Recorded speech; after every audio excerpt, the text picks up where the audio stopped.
Joe, and Antoinette, thank you very much.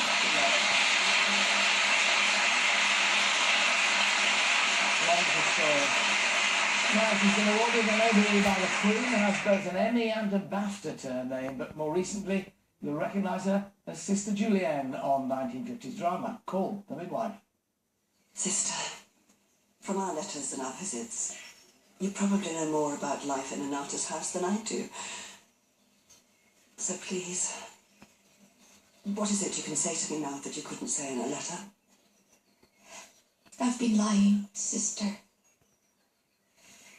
Lying to you, to God, to myself. I'm so tired. No, you must unburden yourself. And I will listen.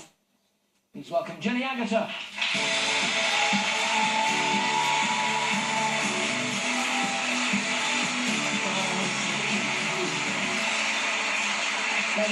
The lovely Laura. The lovely Laura. Laura was on last time you came, Laura May. Lovely girl playing. Who's now come out. She's no longer in her habit. No, she's not. She's got a different habit altogether now. It's wonderful talking to a 1950s midwife and the real midwives of today. Yes. And about the emotion that they feel still, which is wonderful to hear when they're delivering. Do you feel it on set, or are you an acting Yes, mode? no, when it comes to, I mean, when you're actually delivering, you're doing a scene, even prosthetic baby or real baby, the emotion of that just carries through. In fact, I asked, because we have a midwife with us all the time, and I said, because I felt in the rehearsal so emotional about what was happening, I said, do you allow your emotions to come through? She said, no, you don't. You keep on top of it, so you're always encouraging the person. So Sister Julienne, I was delivering, this was last year, the baby in a lavatory, and sat on top of the emotions, went through the whole thing, but it was quite emotional. And then I looked round to see the midwife in floods of tears. yes, not actually living up to our own standards, really. But have you been surprised at A, the way it's taken off, but also the amount of men who watch it? It's really interesting. I mean, it's across the age groups, genders, cultural backgrounds. I mean, it's wonderful to me coming across people who say that they enjoy it, and it's really surprising. And you're filming for the next series now? We're in the middle of it at the moment. When are we going to see that? The beginning of next year. Now, there were all these stories about the artist's house going to be knocked down. Oh, we'll have to see. It's, you know, we're back at home in an artist's house. I know a good bricklayer. We might need a bit of patching up. You're also involved, you do a lot of charity work, hence the OBE.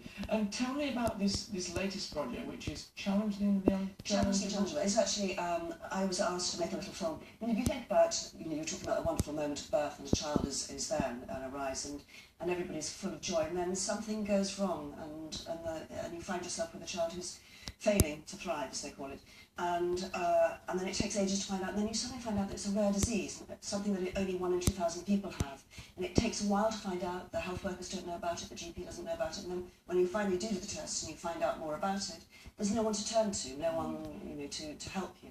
And what I'm doing is trying to raise awareness for that and get people to sign up to a campaign which they can look up on your website. And if we get enough signatures, then a big campaign will happen next year, which will help this go forward, so that so many people who have to go through these difficulties don't have that. It is the time of greatest excitement and greatest promise, isn't it? Yes. It's sort of life going on. But I do remember seeing in a maternity ward that I was in once, there was a large sign up to remind all the midwives and all the staff there. It said, the first 2 minutes of life is the most critical. And underneath it, somebody had written, the last 3 are pretty tricky as well. Sort of reminded you that things must go on. Yes. And when they go on for you now, I mean, are there still burning ambitions, Jenny? I hate mentioning the Railway Children whenever you come, because I feel so guilty about it. It is still our favourite family film. And you're in 2 versions now, but are there things you're going on to? Well, I mean, I'm very much in the middle of midwife, and at a time in my life when one Ken thinks you're going to be doing less, I find there's more and not enough time in the day to do everything I want. And in fact, one of the things I wanted to do is very much to do with Nesbit and the story about her and her life.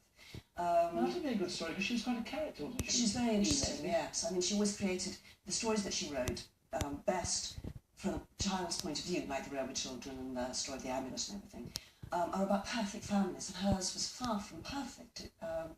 But she lived, I think, in her imagination. She was an extraordinary woman. But isn't that true of a lot of authors who write children's books? Beatrix Potter, very troubled in her early years. Yeah. The man she was going to marry died, and she then married a Lake District solicitor. You know, a lot of people who wrote children, Roald Dahl, the most amazing emanation of The Strangest Man. You know, they're often, you know, troubled people in various degrees. One of the things that always comes to mind is people talk about the extraordinary moment in the Railway Children when father comes back and how emotional that is. Well, of course, her father died when she was 4 years old. So in writing that, she's able to bring back something she could never have.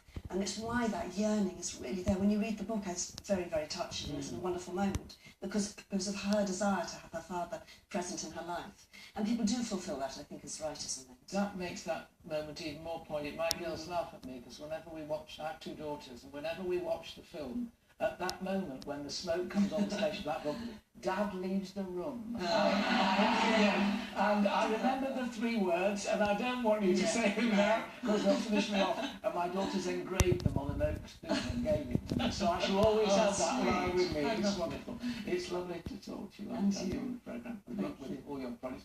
And we look forward to, we're going to wait until after Christmas before we get me back. Well, we have a Christmas special too.